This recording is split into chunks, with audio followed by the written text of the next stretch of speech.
So for anyone like, who's not super familiar with you, how would you describe your channel?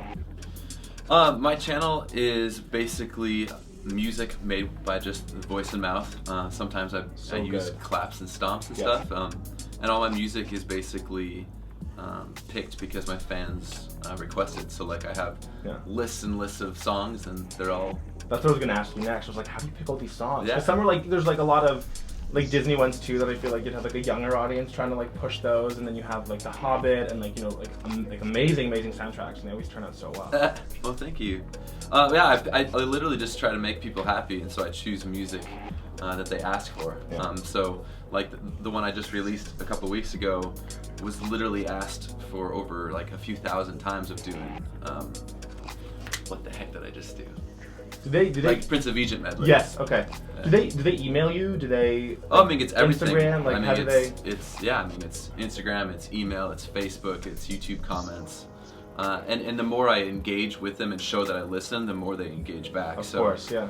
So like, basically, I'll have my assistant just like keep tallying everything up. And, yeah, that's awesome. That's Are you like, sort of with like the YouTube success? Are you surprised by all of this? Like, do you consider yourself like a YouTube sensation or YouTube star, or?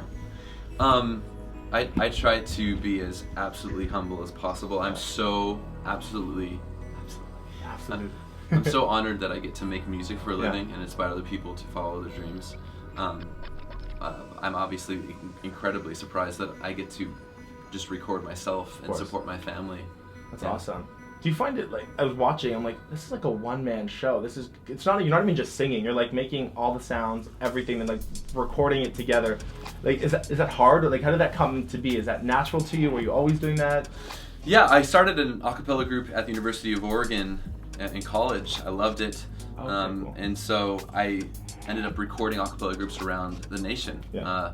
And instead of recording a bunch of other people, after being on the Sing Off, which is the same show that Pentatonics came from, I started recording myself.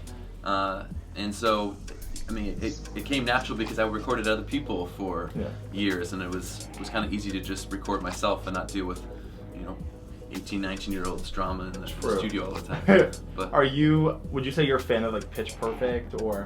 Absolutely. Yeah? It's funny you bring up Pitch Perfect. That movie is actually about my wife and my wife's group that she started at the University of Oregon. Yeah. That is awesome. So at the University of Oregon, the VC is actually the Bellas, and so from the book. That's so cool. And that's like the real name, everything. Yeah.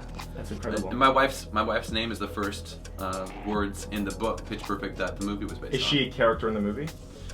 Or like it's very Hollywoodized. Of like course, there's obviously no throw-up scenes that happened in real life. Yeah. But the entire premise of the first movie is literally following in the footsteps of what they did when they went to New York and placed second. That's because amazing. So how did that come into contact? Who?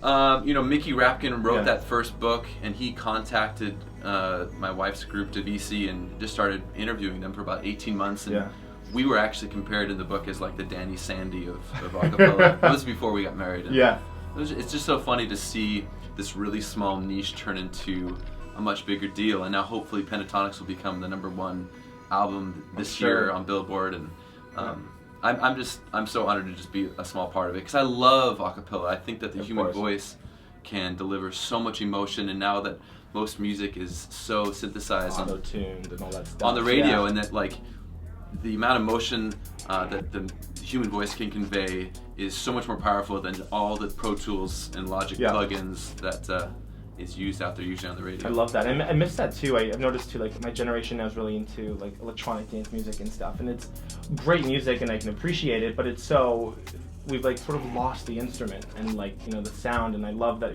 people like yourself and everyone's like sticking to their guns and like, we're gonna do it this way, we're gonna do it the original way. No one's gonna come in between it. I love that. That's awesome. And it's super dorky, but it's fun. Yeah, no, totally. But just before I let you go, do you have any insight? Is there a third Pitch Perfect coming out, or? Yeah. There is? Amazing. I never said Shh. You heard it here first, but shh. On the Wraps. That's amazing.